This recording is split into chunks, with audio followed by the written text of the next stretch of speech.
Heather du Plessis-Allan Drive, weekdays from 4 on Newstalk ZB. If Trevor Mallard was hoping that appearing before the Select Committee today was going to make things better for himself, he misjudged that horribly. He has just made things a whole lot worse. It turns out the $333,000 is not the end of the Mallard clean-up bill that we taxpayers are paying. We are in the gun for more. As we know, the $333,000 is for Mallard's legal bills and an ex gratia payment to the man that he wrongly accused of rape. But the man might also yet be paid out by Parliamentary Services, we now find out, his employer at the time of Mallard's allegation. He's taken a claim, perhaps a personal grievance claim, for perhaps the circumstances under which his employment ended. Now already the taxpayer legal bill for dealing with that claim is $37,500. Now we don't know if that's the end of the legal costs there, but you can now add that to the bill.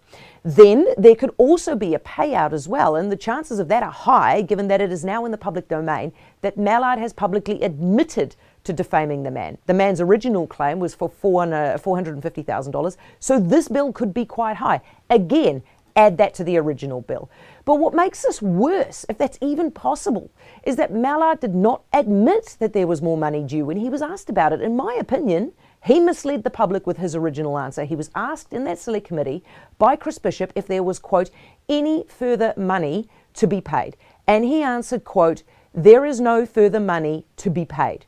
But then, just over a minute later, the Chief Executive of Parliamentary Services, Rafael Gonzalez Montero, admits, quote, there is still a claim against the Parliamentary Service. So Michael Woodhouse asks if, quote, is the committee now hearing that $330,000 is not necessarily the end of the matter in terms of the cost to the taxpayer? And Gonzalez Montero answers, yes. So not only has the Speaker used our money to tidy up his mistakes, but he has not been totally transparent about exactly how much money it is costing us. Mallard tried his hardest today to frame this as just a mistake, one for which he is very sorry, and he tried to make right, and now he's trying to convince the public that he needs to stay in the job to finish his project of making Parliament a safer place to work. Well, he should then lead by example and leave the building, because he is consistently exhibiting the exact kind of behaviour that he claims to want to clear out. We can now add to his list of transgressions attempting to mislead the public through that answer.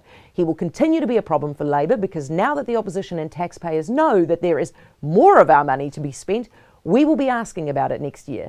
So as much as he's tried to kill off the story before Christmas, it is now almost certainly going to drag into the next year unless he does the dignified thing and leaves the job.